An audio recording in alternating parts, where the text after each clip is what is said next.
नमस्कार आप सभी को दीपावली, धनतेरस, भाई दूज, गोवर्धन पूजा की हार्दिक शुभकामनाएं।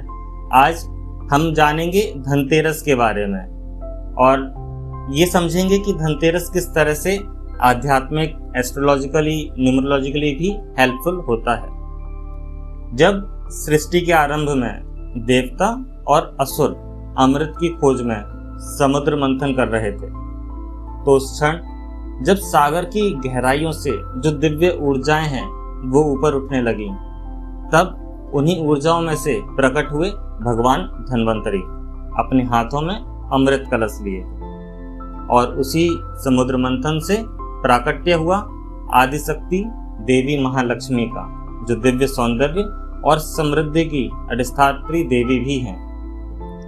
क्या आपने कभी ये सोचा है कि धनतेरस पर ही क्यों हम सोना, चांदी, बर्तन या फिर कोई धन खरीदते हैं? क्या ये केवल एक परंपरा है या इसके पीछे कोई कॉस्मिक साइंस या फिर कोई ऊर्जा कोड भी छुपा हुआ है? आगे की कुछ रील्स में यही जानेंगे। तो आखिर है क्या समुद्र मंथन और धनतेरस के बीच का संबंध?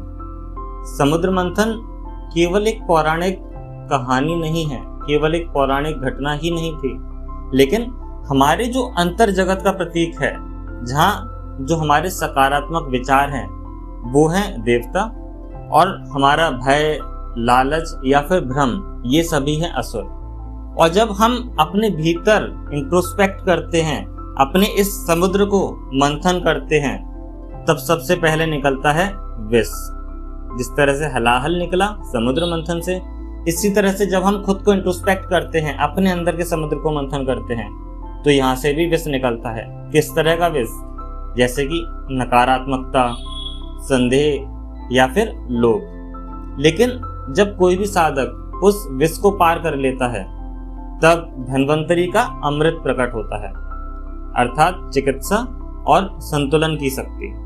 और उसके बाद जीवन में आती है महालक्ष्मी की ऊर्जा, अर्थात जो असली समृद्धि है वही आपके जीवन में आती है।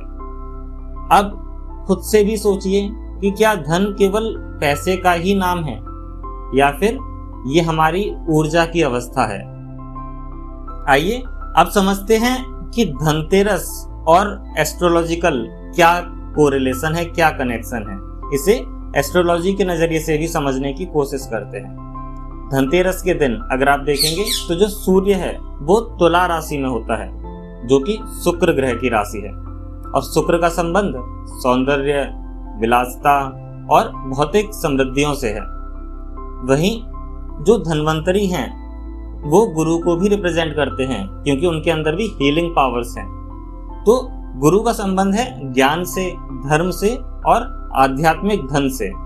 जब शुक्र और गुरु की ऊर्जाएं मिलती हैं तो उत्पन्न होती है वो अवस्था जहां भौतिक और आध्यात्मिक धन दोनों ही एक साथ प्रवाहित होते हैं। यही है धनतेरस का असली रहस्य, balance between wealth and wisdom.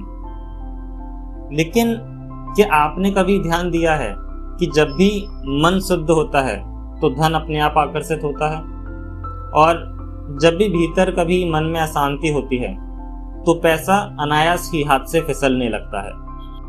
चलिए अब अंक ज्योतिष की मदद से धनतेरस की प्राथमिकता को, उसकी वैल्यूज को समझने की कोशिश करते हैं। तो धनतेरस का संबंध है अंक 6 से, जो शुक्र ग्रह का प्रतिनिधि है। अंक 6 उस ऊर्जा का प्रतीक है जो सौंदर्य, प्रेम और सामंजस्य से भरी होती है।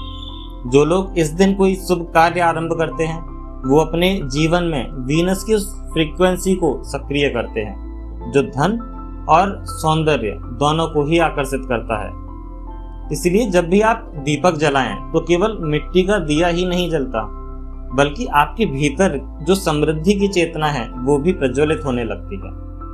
धनतेरस में इस बार केवल धन, सोना, चांदी या फिर बर्तन ही ना खरीदें। इस धनतेरस एक्टिवेट करिए आपके अंदर लक्ष्मी जी की कॉन्शियसनेस।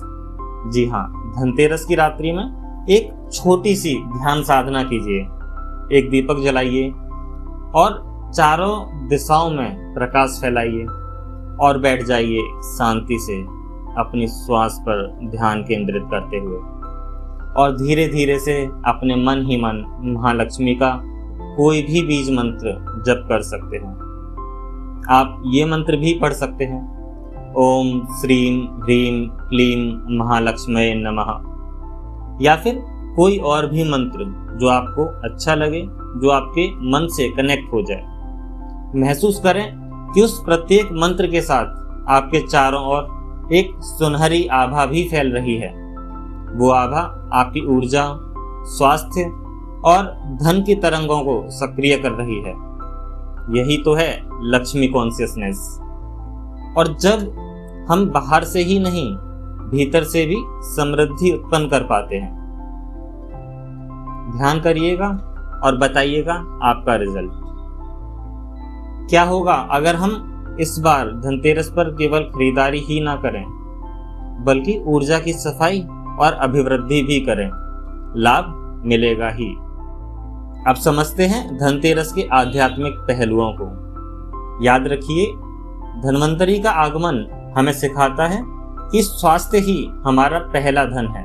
अगर आप स्वस्थ नहीं हैं, आपका स्वास्थ्य अच्छा नहीं है, तो धन आपके पास रुकेगा भी नहीं और जीवन में तनाव और बेचैनी तो लगी ही रहेगी। इसलिए धन्वंतरी ये भी सिखाता है कि जो स्वास्थ्य है वही पहला धन है, उसको हमें संभाल करके भी रखना है।